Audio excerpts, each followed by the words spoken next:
Olá, estudantes. Nessa aula a gente vai falar um pouquinho sobre a teoria cinética dos gases. O primeiro ponto que a gente vai precisar entender bem aqui é do que se trata um gás ideal. E o gás ideal é uma simplificação que vai nos ajudar a entender como se comportam gases reais. Tá? Então, quando a gente considera o gás ideal, a gente faz algumas simplificações no que seria um gás real, mas essas simplificações nos ajudam a entender como funciona o gás e a gente pode estender os resultados dessas simplificações para coisas que acontecem com gases reais. Então, primeiramente, a gente considera que as partículas que formam esse gás ideal estão em movimento contínuo e desordenado.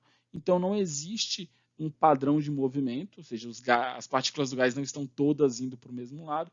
Existe um movimento que é meio aleatório. Então, uma partícula vem para cá, outra vem para cá, outra para cá, outra para lá.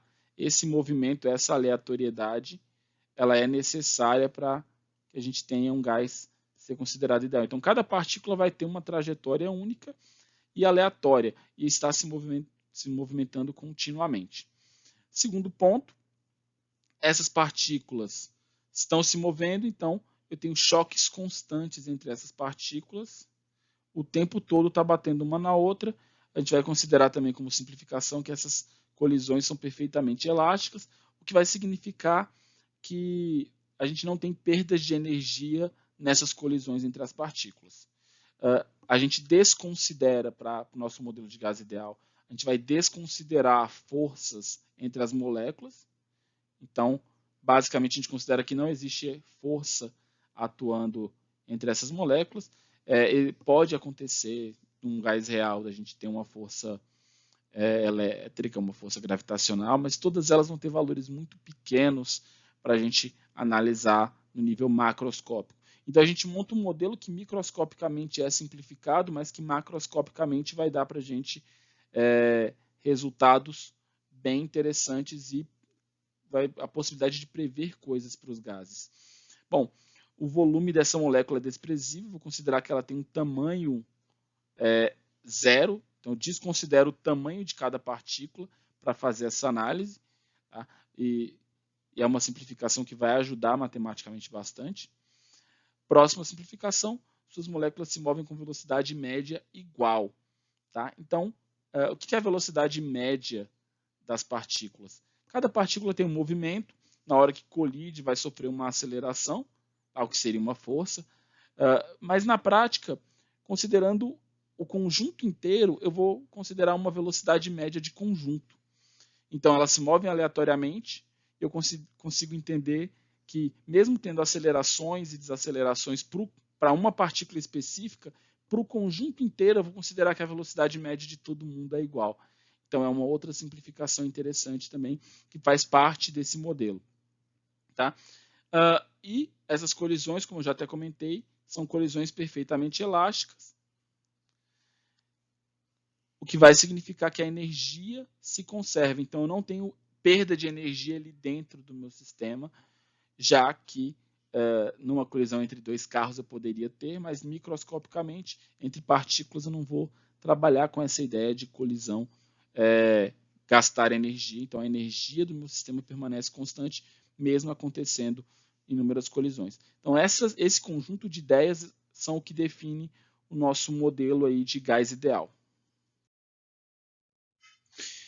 Já para a gente entender as condições normais de temperatura e pressão, é bem simples. A gente tem um valor de temperatura e um valor de pressão que vão ser considerados aí padrão ou normais quando a gente estiver trabalhando com as questões, que são o valor de 273 Kelvin para a temperatura, ou o nosso 0 graus Celsius, e o valor de 1 atm para a pressão, ou 76 centímetros de mercúrio, ou qualquer outra unidade que apareça na questão, mas o valor seria um valor equivalente a esses valores aqui.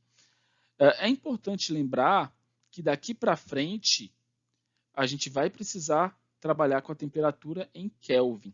Tá? Nas unidades anteriores a gente sempre usou outras grandezas, dependendo do que a questão pedia, mas daqui para frente só vai dar certo se a gente usar a temperatura na escala Kelvin.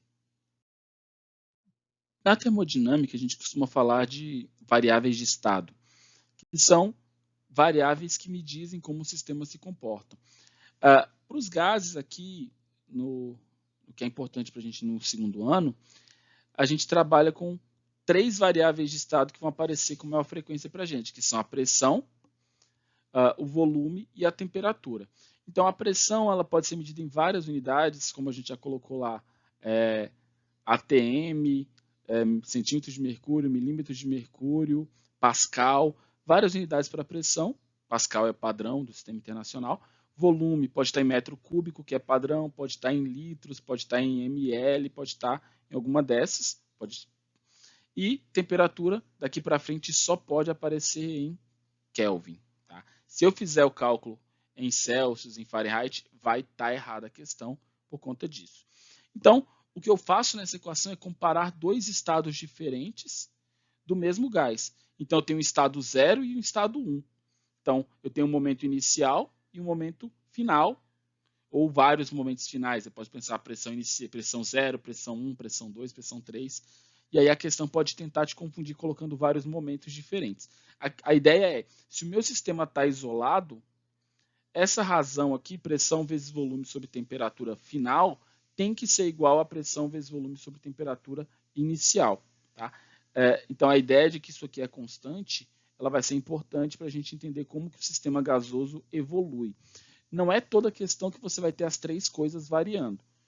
Tá? Então, geralmente, para uma questão, eu vou ter que te fornecer informações suficientes para precisar de uma. Você vai montar uma equaçãozinha, multiplicar cruzado e resolver. Acaba sendo um tipo de questão relativamente simples, mas a gente tem que ficar prestando atenção aos detalhes e principalmente a interpretação, que pode pegar um pouquinho nessas questões. Ainda pensando na equação dos gases perfeitos, a gente encontra alguns padrões, algumas transformações que vão se repetir bastante. Vale a pena a gente comentar elas ainda nessa aula. As transformações termodinâmicas, elas vão ser transformações que vão envolver o meu sistema, nesse caso um gás, e que não necessariamente vão ter variações de todas as coisas. A primeira que a gente vai pensar é a transformação isotérmica. O próprio nome já acaba sendo bem claro para a gente, de que é uma transformação isotérmica. Esse prefixo iso, ele me diz que é o mesmo e o térmico está associando a temperatura. Então, é uma transformação que acontece com a mesma temperatura. A isotérmica, temperatura constante, tá? Pelo próprio nome vai ser fácil da gente lembrar, o térmica já remete à temperatura. Se eu voltar para a equação geral, que é P1 vezes V1 sobre T1, igual a P0 vezes V0 sobre T0, a gente vai perceber que se as temperaturas são iguais, ou seja, se a temperatura se a temperatura inicial é igual à temperatura final, essa temperatura é igual a essa. Então, o que sobra é só isso aqui. Isso aqui não é uma equação nova para a gente decorar. É aquela mesma equação, só que avaliada quando a temperatura não sofre variação. Então, o que a gente percebe é que, como é uma igualdade entre momento inicial e final, se alguma grandeza permanecer com valor constante, eu posso tirar ela da equação, porque matematicamente ela não vai mudar o meu resultado. A mesma coisa a gente vai observar na transformação isobárica, tá? A mesma ideia, o iso significa que vai ter a mesma de alguma coisa, e o bárica vai remeter à pressão, já que bar é uma das unidades de medida de pressão que a gente tem. Olhando para a mesma equação, eu poderia ter uma pressão inicial de um lado, pressão final do outro, e eu posso cortar porque as pressões são iguais, a pressão é constante. O gráfico de volume por temperatura fica uma linha reta, porque isso aqui é uma proporção direta. Tá? À medida que a temperatura aumenta, o volume aumenta, à medida que a temperatura diminui, o volume diminui. Então, aqui eu tenho uma proporção direta, lá eu tinha uma proporção inversa. Essa ideia de proporção, inclusive, ajuda a gente a pensar na ideia de como graficamente isso funciona. Do mesmo jeito, quando eu tenho a transformação isocórica, tá? Que pode ser uma isométrica ou isovolumétrica, tá? Mas às vezes nas provas como o NB aparece muito mais como isocórica mesmo do que por esses outros nomes, mas dependendo de provas que você for fazer, pode aparecer essas variações de nome. Então aqui, se o volume é constante na transformação isocórica, eu vou tirar o volume daquela equação. Então, não era pressão 1, volume 1, temperatura 1. Então, tiro o volume e fica pressão 1 sobre temperatura 1, pressão 2 sobre temperatura 2, ou pressão 0 sobre temperatura 0, da forma como preferirem. Toda vez que eu tiver essa relação, que é, na prática, uma regra de 3, meu gráfico vai ser uma reta. E é mais fácil da gente lidar com isso, porque a gente consegue fazer previsões em cima de uma reta muito mais facilmente do que uma hipérbole, por exemplo, como seria o gráfico de uma isotérmica. Bom, e se na nossa equação geral dos gases a gente tinha a relação de que pressão, volume e temperatura geraria uma constante, se eu pensar pressão vezes volume sobre temperatura seria igual a qualquer valor de pressão, volume e temperatura em algum outro momento, ou seja, alguma evolução do sistema, agora a gente consegue, com a equação de Clapeyron, completar esse raciocínio dizendo que essa constante vai ser o número de mols do meu sistema vezes a constante dos gases. Então, a equação de Clapeyron, na verdade, ela é uma variante da nossa equação dos gases, só que ela pode ser aplicada quando eu tenho um único estado físico. Quando eu tenho aquela equação, eu preciso do meu gás no estado inicial e do estado final. Na equação de Clapeyron, eu só preciso de um ponto. Se eu conhecer como as grandezas se comportam agora, eu consigo descobrir o que falta. É claro que eu preciso de mais informação sobre isso, e essa informação é o número de mols, tá?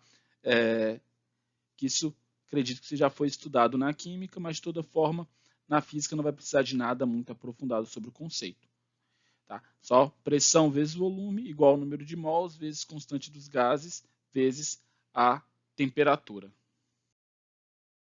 Nossa última equação dessa aula é a equação para a energia cinética de um gás. Tá? Essa equação ela serve para um gás ideal monoatômico, que é um gás onde eu tenho cada molécula sendo um átomo só, ou seja, não tem